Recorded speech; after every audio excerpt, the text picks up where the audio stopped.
Welcome to stock study market অ্যানালিসিসের নতুন ভিডিওতে আপনাদের সবাইকে স্বাগতম। এই ভিডিওতে আমরা আগামীকালের Nifty bank Nifty important level নিয়ে ডিসকাশন করব এবং সবথেকে ইম্পর্টেন্ট এখান থেকে একটা সেক্টর আগামী 2 বছরের জন্য ভালো পারফর্ম করতে পারে সেই সেক্টর নিয়েও এখানে ডিসকাশন করব, যে কোন সেক্টর এবং সেই স্টকগুলো কী কী হতে পারে, সেই সেক্টরের ইম্পর্টেন্ট স্টকগুলো নিয়েও ডিসকাশন থাকবে। ভিডিও ভালো লাগলে অবশ্যই ভিডিওতে লাইক করবেন, আর যারা এখনও চ্যানেল সাবস্ক্রাইব করেনি চ্যানেল সাবস্ক্রাইব করে বেল আইকন প্রেস করবেন, তাহলে যখনই কোনো নতুন ভিডিও আপলোড করবো আপনার কাছে নোটিফিকেশান পৌঁছে যাবে।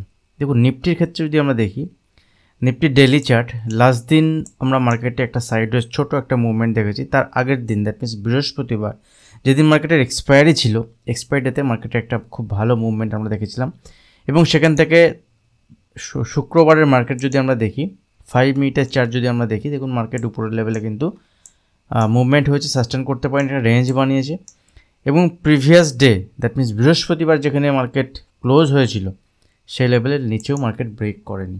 দ্যাট মিনস মার্কেটের যে কন্ডিশন যদি আমরা এখানে দেখি, একটা রেঞ্জ যদি আমি বানিয়ে নিই লাস্ট দিনের মার্কেটের প্রাইস রেঞ্জ, তাহলে নিফটি এখান থেকে অলমোস্ট সাইডওয়েজ। তো আগামীকাল যখন মার্কেট ওপেন হবে, আমি 15 মিনিটের চার্ট ওপেন করছি, আগামীকাল যদি মার্কেট ওপেন হয় অল্প বুলিশ, মানে অল্প যদি এখানে গ্যাপ ওপেন হয়, যদি এই রেঞ্জের মধ্যে ওপেন হয়, দ্যাট মিনস উপরের দিকে 25,430 থেকে নিচের দিকে যদি 25,300 এই লেভেলের মধ্যে যদি মার্কেট ওপেন হয়, ওপেন হওয়ার পরে মার্কেট যেদিকে রেঞ্জ ব্রেক করবে সেদিকে ছোটোখাটো ট্রেড প্ল্যান কিন্তু করা যাবে। নিচের দিকে কনভিকশন কম হলেও নিচের দিকে এখান থেকে মুভমেন্ট যদি হয়, মার্কেট ওভারঅল যদি আমরা দেখি, মার্কেট এখানে বুলিশ একটা মুভমেন্ট হয়েছিল। তো যদি নিচের দিকে এখানে মুভমেন্ট হয়, এই লেভেলের নিচে যদি মার্কেট 5-10 মিনিট ট্রেড করতে স্টার্ট করে, তাহলে নিচের দিকে এখান থেকে 70-80 পয়েন্টের একটা মুভমেন্ট কিন্তু মার্কেট দেখাতে পারে। এবং নিচের দিকে লাস্ট অ্যানালিসিস ভিডিওতে আমি যে সাপোর্ট আপনাদের সঙ্গে ডিসকাশন করেছিলাম, নিচের দিকে 25,200 থেকে 25,150 যে লেভেল, এখানে কিন্তু মার্কেট সাপোর্ট নিতে পারে। এই লেভেলে এলে বাইং অপরচুনিটি দেখবো, যদি এখানে প্রাইস রেঞ্জ বানিয়ে ফার্দার উপরের দিকে মুভমেন্ট হয়, তাহলেই উপরের দিকে যদি মার্কেট ব্রেকআউট হয়, এখান থেকে উপরের দিকে 25,430 লেভেলের উপরে যদি নিফটি সাস্টেন করতে স্টার্ট করে, 5-10 মিনিটের যদি ক্যান্ডেল বানাই এখানে, সেক্ষেত্রে উপরের দিকে এখান থেকে 25,500, 25,480 থেকে 500 লেভেল পর্যন্ত মার্কেটে মুভমেন্ট দেখাতে পারে এবং এই লেভেলের উপরে যদি সাস্টেন করে, সেক্ষেত্রে আগামী দিনে আরও বড় মুভমেন্ট মার্কেটে আসতে পারে। কারণ নিফটি যদি আমরা দেখি, নিফটি কিন্তু অল টাইম হায়ার কাছাকাছি ট্রেড করছে, অল টাইম হায়ারতেই ট্রেড করছে। মার্কেট এখানে কোনো বেয়ারিশনেস নেই। দেখুন, যদি আমরা আগামী সপ্তাহের জন্য মার্কেটকে দেখি, আগামী সপ্তাহে মার্কেটে বিশেষ করে দুটো ইম্পর্ট্যান্ট ইভেন্ট আছে, অনেকগুলো ইভেন্ট আছে এবং যে দুটো ইম্পর্ট্যান্ট, খুব ইম্পর্ট্যান্ট, লাস্ট 1 মাস ধরে যে ইভেন্টের কথা আমি আপনাদের সঙ্গে বলছি, সেপ্টেম্বর মাসের 18 ইউএস ফেডের রেট কাট ডিসিশন আসবে, ইন্টারেস্ট রেট ডিসিশন, এবং যেখানে মোর দ্যান 90% অ্যানালিস্ট এক্সপেক্ট করছেন যে মার্কেটে ইন্টারেস্ট রেট এখান থেকে কমবে, ইন্টারেস্ট রেট কাট হবে এবং সেখান থেকে 0.25%, 0.25% এখানে ইন্টারেস্ট রেট কাট হতে পারে। যদি এরকমটি হয়, সেটা হওয়ার পরে মার্কেটে কিন্তু একটা মুভমেন্ট আসবে। ইউএস মার্কেট যদি আমরা দেখি, ইউএস মার্কেট নিচের লেভেল থেকে একটা উপরের দিকে মুভমেন্ট হচ্ছে এবং ইন্টারেস্ট রেট যদি কাট হয়, সেক্ষেত্রে কোন দিকে মুভমেন্ট হবে সেটা কিন্তু একটা ইম্পর্টেন্ট কোশ্চেন। কারণ মার্কেট যদি আমরা দেখি, ইন্টারেস্ট রেট ডিসিশন আসবে, ইন্টারেস্ট রেট যেটা আছে সেটা কাট হবে, এরকমটি কিন্তু আমরা অনেক দিন আগে থেকে মার্কেটে শুনছি এবং সেপ্টেম্বর মাসে ইন্টারেস্ট রেট কাট হতে পারে এরকম এক্সপেকটেশন আছে। তো এখান থেকে ইন্টারেস্ট রেট যদি কাট হয়, সেক্ষেত্রে কোন সেক্টর সবথেকে বেশি এখানে বেনিফিটেড হবে সেটা নিয়ে ডিসকাশন করবে ভিডিওতেই। তো এটা একটা ইম্পর্টেন্ট ইভেন্ট নেক্সট উইকের জন্য থাকবে। এর সঙ্গে সঙ্গে আরেকটা যে ইম্পর্টেন্ট ইভেন্ট, সেটা হচ্ছে জাপানিজ রেট কাট, মানে জাপানের যে রেট কাট, মানে ইন্টারেস্ট রেটের ডিসিশান যেটা, সেটা আমরা লাস্ট মাসে দেখেছিলাম যে জাপানের ইন্টারেস্ট রেট কিন্তু বেড়েছিল। জেনারেলি জাপানের ইন্টারেস্ট রেট বাড়ে না। তো যখনই জাপানের ইন্টারেস্ট রেট বেড়েছিল, সেখান থেকে দেখেছিলাম আমাদের মার্কেটে, ইউএস মার্কেটে, জাপানিজ মার্কেটে একটা ক্র্যাশ টাইপের মুভমেন্ট হয়েছিল। এক দিনে 10%-এর মুভমেন্ট হয়েছিল আমাদের জাপানের মার্কেটে এবং তার বেসিসে কিন্তু ইউএস মার্কেটের একটা এফেক্ট পড়েছিল। তো জাপান যদি এখানে ইন্টারেস্ট রেট কাট করে, যদি ইন্টারেস্ট রেট না বাড়ে, সেটা কিন্তু ওয়ার্ল্ড মার্কেটের জন্য একটা পজিটিভ। কারণ যেহেতু জাপানের ইন্টারেস্ট রেট অলওয়েজ কম থাকে, সেক্ষেত্রে জাপানিজ যে ইয়েন, যে রুপিস, জাপানের যে মুদ্রা তার নাম হচ্ছে ইয়েন, তো সেই ইয়েনের সবাই বাই করে। ইয়েনের যদি এখানে ইন্টারেস্ট রেট যদি জাপানের বাড়ে, সেক্ষেত্রে সেটা ওয়ার্ল্ড মার্কেটের জন্য ভালো নয়। কারণ জাপানের মার্কেট থেকে আমি আগেও এটা নিয়ে আপনার সঙ্গে ডিসকাশন করেছি, জাপানের মার্কেটে যেহেতু ইন্টারেস্ট রেট কম থাকে, ওখান থেকে টাকা নিয়ে অন্যান্য মার্কেটে মানুষ ইনভেস্ট করেন, যারা বড় বড় ইনভেস্টার, যারা বড় বড় ইনস্টিটিউশন আছেন তারা ইনভেস্ট করে। এখন যদি জাপানের ইন্টারেস্ট রেট যদি বেড়ে যায়, তাহলে কিন্তু সেই ইনভেস্টমেন্টটা সেভাবে করতে পারবে না, সেটার জন্য একটা নেগেটিভ সেন্টিমেন্ট মার্কেটে আসতে পারে। তো এটা একটা ইম্পর্টেন্ট ইভেন্ট থাকবে। আরও ছোটো ছোটো কিছু ইভেন্ট আছে, বাট এই দুটো মেজর ইভেন্ট আছে এবং এই দুটো ইম্পর্টেন্ট। বুধবারের দিন ইউএস মার্কেটের ইন্টারেস্ট রেট ডিসিশন আসবে, যার এফেক্ট আমাদের মার্কেটে বৃহস্পতিবার দেখা যাবে। আর শুক্রবার জাপানের মার্কেটের এই ইন্টারেস্ট রেট ডিসিশন আছে আগামী সপ্তাহে। বাট আমাদের এখানে যেদিন ইন্টারেস্ট রেট ডিসিশন আছে সেই দিন আমরা জানতে পারি যে অ্যাকচুয়ালি কী আসছে। বাট জাপানের মার্কেটে এরকম নয়, তার আগে থেকেই মোটামুটি তারা জানতে পারে যে ইন্টারেস্ট রেট ডিসিশন কী আসতে চলেছে, কী আসতে পারে, এটা কিন্তু আগে থেকেই তারা জানতে পারে, তাদের একটা খোলাখুলি আলোচনা হয়। তো তার বেসিসে আমরা দেখতে পারি আগামী সপ্তাহে একটা মার্কেটে বড় মুভমেন্ট আসতে পারে। এবার ব্যাঙ্ক নিফটির ক্ষেত্রে যদি দেখি, দেখুন ব্যাঙ্ক নিফটিতেও আমরা উইকলি ক্যান্ডেল যদি দেখি, উইকলি ক্যান্ডেল ব্যাঙ্ক নিফটি এখান থেকে তার আগের সপ্তাহে ব্যাঙ্ক নিফটিতে নেগেটিভ মুভমেন্ট হলেও এখানে ব্যাঙ্ক নিফটিতে একটা উপরের দিকে বুলিশ এনগালফিং ক্যান্ডেলস্টিক প্যাটার্ন তৈরি হয়েছে উইকলি বেসিসে, যেটা একটা বুলিশ ক্যান্ডেল। বাট ব্যাঙ্ক নিফটিতে যদি আমরা ডেলি বেসিসে দেখি, ডেলি বেসিসে ব্যাঙ্ক নিফটি কিন্তু উপরের দিকে রেজিস্ট্যান্স লেভেল আমি আপনাদের সঙ্গে শেয়ার করেছিলাম যে 52,500, 480 থেকে 500 এই লেভেলের উপরে যদি ব্যাঙ্ক নিফটি সাস্টেন না করে, তাহলে ব্যাঙ্ক নিফটিতে যে স্ট্রেংথ, অ্যাকচুয়াল স্ট্রেংথ কিন্তু নেই। তো এই লেভেলের উপরে যদি ব্যাঙ্ক নিফটি সাস্টেন করে, তাহলে ব্যাঙ্ক নিফটি উপরের দিকে আমরা নিউ হাই দেখতে পারি। দ্যাট মিনস যদি 52,500 উপরে 52,550 উপরে যদি ব্যাঙ্ক নিফটি সাস্টেন করে, এই লেভেলের উপরে যদি ক্লোজ দেয় আগামী দিনে, তাহলে ব্যাঙ্ক নিফটিতে আমরা নতুন করে নিউ হাই দেখতে পারি। আদারওয়াইজ ব্যাঙ্ক নিফটি এই লেভেলে গেলে সেলিং অপরচুনিটি দেখা যেতে পারে, সেলিং অপরচুনিটি, ঠিক আছে। এই লেভেলে এটা রেজিস্ট্যান্স লেভেল। এখন যদি ব্যাঙ্ক নিফটি আগামীকাল যদি আমরা যেখানে নিফটি সাইডওয়েজ মুভমেন্ট হয়েছে, ব্যাঙ্ক নিফটি সাইডওয়েজ মুভমেন্ট হয়েছে, বাট ব্যাঙ্ক নিফটি উপরের দিয়ে গিয়ে ক্লোজ দিয়েছে। যদি 15 মিনিটের চার্ট আমি ওপেন করি, এখানে 15 মিনিটের চার্ট দেখি, ব্যাঙ্ক নিফটি ডে হাইয়ের কাছাকাছি ক্লোজ দিয়েছে, গুড ক্লোজিং। তো যদি এখানে ফ্ল্যাট ওপেন হয় ব্যাঙ্ক নিফটিতে, যতক্ষণ পর্যন্ত ব্যাঙ্ক নিফটি এখান থেকে 51,800 লেভেলকে হোল্ড করছে, ততক্ষণ ব্যাঙ্ক নিফটিতে কোনো অসুবিধা নেই ইন্টারডে বেসিসে। 51,800-এর নিচে যদি ব্যাঙ্ক নিফটি মুভমেন্ট হয়, সেক্ষেত্রে নিচের দিকে 51,650, 51,650 এবং 51,650-র নিচে 51,500 পর্যন্ত মুভমেন্ট দেখাতে পারে নিচের দিকে, ঠিক আছে, এই লেভেল পর্যন্ত। যদি ব্যাঙ্ক নিফটি এখান থেকে 51,800-এর নিচে ট্রেড করতে স্টার্ট করে, তাহলে ব্যাঙ্ক নিফটি উইক এবং নিচের দিকে দেন সাপোর্ট লেভেল 51,650, এই লেভেলের নিচে কিন্তু ব্যাঙ্ক নিফটি, কারণ ডেলি বেসিসে যে ক্যান্ডেলের লো সেটা ব্যাঙ্ক নিফটি 51,600-650 লেভেল, এর নিচে ব্যাঙ্ক নিফটি আরও নিচের দিকে মুভমেন্ট দেখাতে পারে এবং 500-400 পর্যন্ত মুভমেন্ট দেখাতে পারে। এবার উপরের দিকে যদি মুভমেন্ট হয় ব্যাঙ্ক নিফটি, সেক্ষেত্রে গত শুক্রবারের যে হাই আছে মার্কেটে 52,000 লেভেল, অলমোস্ট 51,994-এর কাছাকাছি একটা হাই বানিয়েছিল। তো এই লেভেলের উপরে যদি ব্যাঙ্ক নিফটি সাস্টেন করে, দ্যাট মিনস 52,000-এর উপরে, এবং 52,000-এর উপরে আরও 50 পয়েন্ট ধরে নিন, 52,050 উপরে যদি সাস্টেন করে, সেক্ষেত্রে উপরের দিকে 52,200, 52,380-400 পর্যন্ত টার্গেট দেখাতে পারে। এবং যদি 52,480-500-এর উপরে এখানে ক্লোজ দেয়, দেন আগামী দিনে মার্কেটে আরও মুভমেন্ট পজিটিভ সাইডে দেখাতে পারে। যখনই আপনি ট্রেড করবেন, নিজে অ্যানালিসিস নিজে করার পরে তারপর ট্রেড নেবেন, ট্রেড সেট আপ বুঝে, রিস্ক বুঝে, প্রপার স্টপ লস ইউজ করবেন। সেক্ষেত্রে স্টপ লস ইউজ করার পরে কিন্তু ট্রেড প্ল্যান দেখা যাবে। দেখুন ব্যাঙ্ক নিফটি যদি আমি ডেলি চার্ট দেখি, ডেলি চার্টে ব্যাঙ্ক নিফটিতে এখান থেকে অল টাইম হাইয়ের কাছে কিন্তু ব্যাঙ্ক নিফটি নেই। বাট একটা সেক্টর যদি আমরা দেখি, সেটা হচ্ছে Nifty financial services, that means যেটাকে বলা হয় ফিন নিফটি কিন্তু অল টাইম হাইয়ের কাছে ট্রেড করছে। দ্যাট মিনস ব্যাঙ্ক নিফটির থেকে ফিন নিফটিতে স্ট্রেংথ বেশি।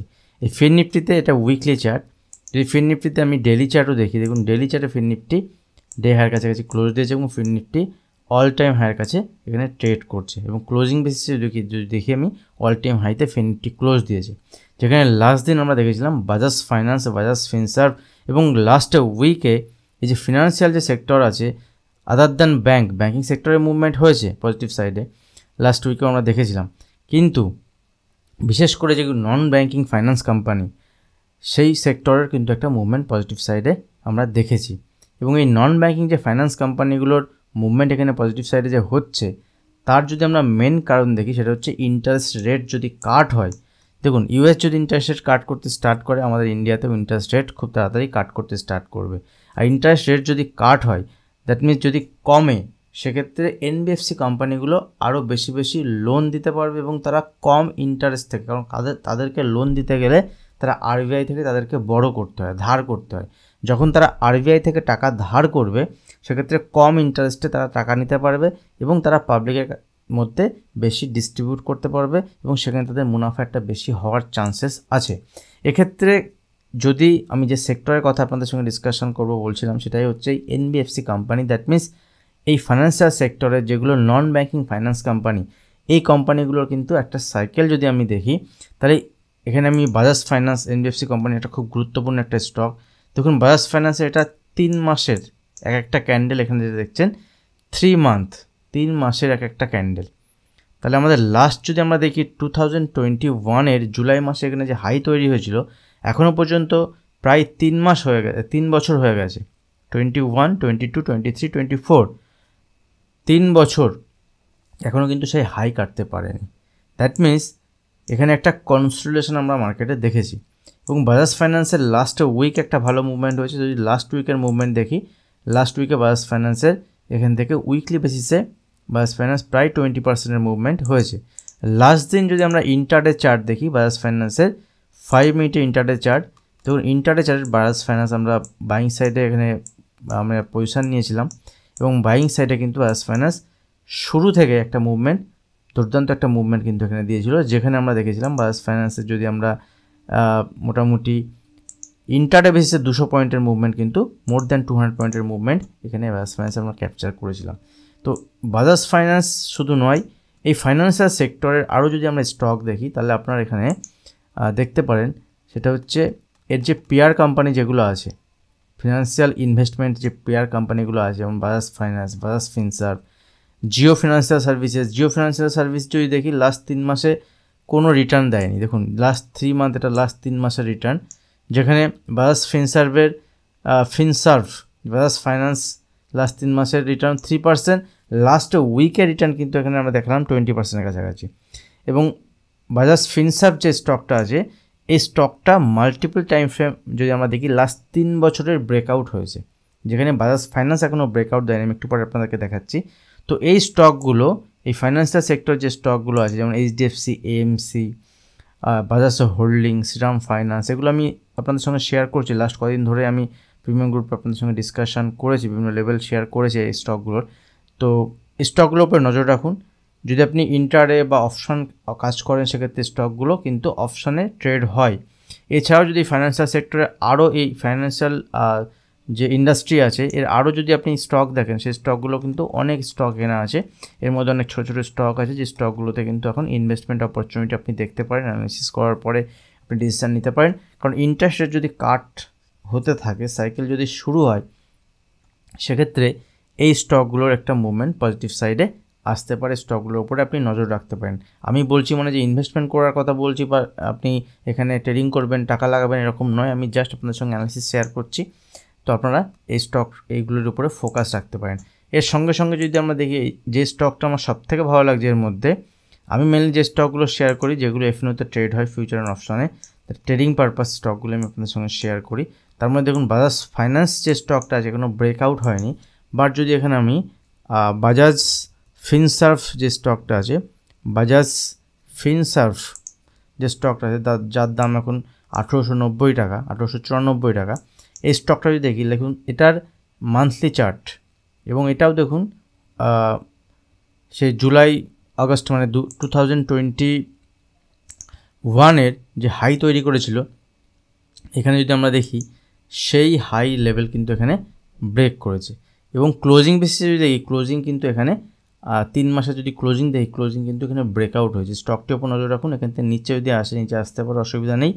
নিচে এলে বাইং অপরচুনিটি দেখা যেতে পারে, কারণ স্টকটা কিন্তু রেঞ্জ এখানে ব্রেক করেছে। যদি এখান থেকে স্টকের মুভমেন্ট হয় উপরের দিকে, তাহলে আগামী যদি আপনি এখানে প্ল্যান করেন, তাহলে এখান থেকে কিন্তু এই যে রেঞ্জ যেটা আমরা আছে, এই যে রেঞ্জ যদি আমরা দেখি, যে রেঞ্জটা বানিয়েছিল, এই রেঞ্জটা কিন্তু এখান থেকে খুব ফাস্ট দেখাতে পারে।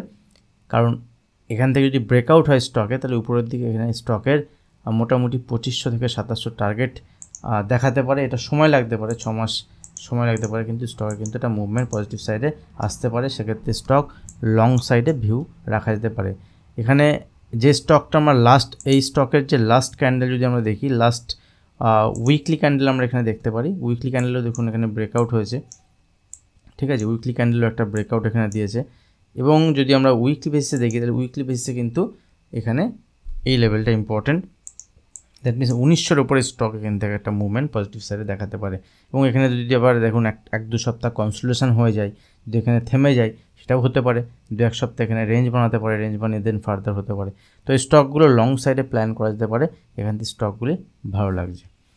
আর যদি আমরা এর সঙ্গে সঙ্গে নিফটি ফাইন্যান্সিয়াল যে ইন্ডেক্স আছে সেটাকে দেখি, এর ক্লোজিং তো অল টাইম হাইতে ক্লোজ হয়েছে। এবং এখান থেকে এরও যদি 15 মিনিটের চার্ট দেখি, 15 মিনিটের চার্টে দেখুন স্টকটি লাস্ট দিন তার বৃহস্পতিবারের যে হাই, সেই হাইয়ের কাছাকাছি হাই বানিয়েছে এবং এখানে একটা রেঞ্জ বানিয়ে ফেলেছে। লাস্ট দিন একটা লো কিন্তু স্টকের বানিয়েছে। তো এই লেভেলটা আপনি এখানে মার্ক করে রাখতে পারেন। যে কোনো দিকে যদি নিচের দিকে মুভমেন্ট হয়, নিচের দিকে মুভমেন্ট হলে কনভিকশান কম হলেও ছোটো কোয়ান্টিটিতে ট্রেড প্ল্যান করা যেতে পারে। উপরের দিকে যদি 24,000-এর লেভেল, এখানে দেখুন 24,000-এর লেভেল যদি ব্রেক করে উপরে 24,030, 24,025-এর উপরে যদি সাস্টেন করতে স্টার্ট করে, স্টকের এখান থেকে উপরের দিকে কিন্তু মুভমেন্ট দেখাবে। সেক্ষেত্রে যেহেতু ফাইন্যান্সিয়াল স্টকের মুভমেন্ট হচ্ছে, that means non banking finance company specially, তারা কিন্তু এখানে মুভমেন্ট হতে পারে। আরেকটা ব্যাঙ্ক আমি আপনাদের সঙ্গে শেয়ার করেছিলাম, সেটা হচ্ছে ICICI ব্যাঙ্ক। লাস্ট উইকে বা তার আগের উইকেও শেয়ার করেছিলাম ICICI ব্যাঙ্ক। দেখুন এই স্টকটি আপনাদের সঙ্গে লাস্ট টাইম শেয়ার করেছিলাম আমি যখন 1230-1230-এর কাছাকাছি ছিল। এখান থেকে স্টকের উপরে থেকে একটা মুভমেন্ট হতে পারে। তো এখান থেকে আমরা দেখেছিলাম, 1233-এ নয়, আমি আপনাদের সঙ্গে শেয়ার করেছিলাম 1180 লেভেলের কাছে এখান থেকে উপরের দিকে একটা মুভমেন্ট দেখাতে পারে। তো সেখান থেকে উপরের দিকে একটা মুভমেন্ট আমরা দেখেছি ভালো। আবার স্টকটি এখন ব্রেকআউট লেভেলের কাছে ট্রেড করছে, ব্যাঙ্কিং সেক্টরের স্টক। তো উপরের দিকে রেজিস্ট্যান্স লেভেল 1260-1260-এর লেভেল যদি ব্রেক করে, তাহলে স্টকের এখান থেকে উপরের দিকে আরও কিন্তু 20-30 পয়েন্টের মুভমেন্ট পাওয়া যেতে পারে। স্টকটির ওপর নজর রাখতে পারেন। মিড ক্যাপ সিলেক্ট যদি আমরা দেখি, মিড ক্যাপ ভিডিও একটু বড়ই হয়ে গেল, ঠিক আছে। মিড ক্যাপ সিলেক্ট যদি আমরা দেখি, মিড ক্যাপ সিলেক্টেও একদম অল টাইম হাইয়ের কাছে ট্রেড করছে। কিন্তু এই সময় ট্রেড করার সময় একটা কথা মাথায় রাখবেন, এই সিচুয়েশানে যে কোনো দিন যদি কারেকশান আসে মার্কেটে, কিন্তু খুব শার্প আসবে। যেমন ফল যদি আসে খুব শার্প আসবে, সেক্ষেত্রে যদি লং সাইড আপনাকে প্ল্যান করতে হয়, অবশ্যই লং সাইডে প্ল্যান করতে হবে। কিন্তু লং সাইডে প্ল্যান করলে ছোটো ছোটো স্টপ লসে বেশিছে, কারণ স্টপ লস যদি কাট হয়ে যায়, সেক্ষেত্রে স্টকের যদি মুভমেন্ট হবে এখান থেকে বড় মুভমেন্ট হবে নিচের দিকে। তো যদি এখান থেকে স্টকের আমরা দেখি 13,200 লেভেলের নিচে ব্রেক করে, তাহলে স্টক এখান থেকে উইক হয়ে যাবে। সেক্ষেত্রে নিচের দিকে মুভমেন্ট কিন্তু আসতে পারে। এবং যদি আবার স্টক কোনো কারণে 12,500 স্টক নয়, ইন্ডেক্স 12,500, 12,800 কাছাকাছি আছে, সেখানে আবার ভালো বাইং অপরচুনিটি দেখাতে পারে। এই মুহূর্তে 12,500, 12,800 নয়, কারণ যেহেতু উপরের দিকে মুভমেন্ট হচ্ছে, ছোটো ছোটো কোয়ান্টিটিতে ছোটো ছোটো স্টপ লসে বেসিসে লং সাইডে প্ল্যান করা যাবে। বাট যেদিন নিচের দিকে মুভমেন্ট হবে, সেদিন কিন্তু খুব খারাপভাবে হবে। কবে হবে সেটা তো বলা খুব মুশকিল। আগামী সপ্তাহে যেহেতু অনেকগুলো ইভেন্ট আছে, আগামী সপ্তাহে কিন্তু মার্কেটের উপর নজর থাকবে, মার্কেট ভলাটিলিটি থাকবে এবং মার্কেটে যে কোনো দিকে মুভমেন্ট দেখাতে পারে।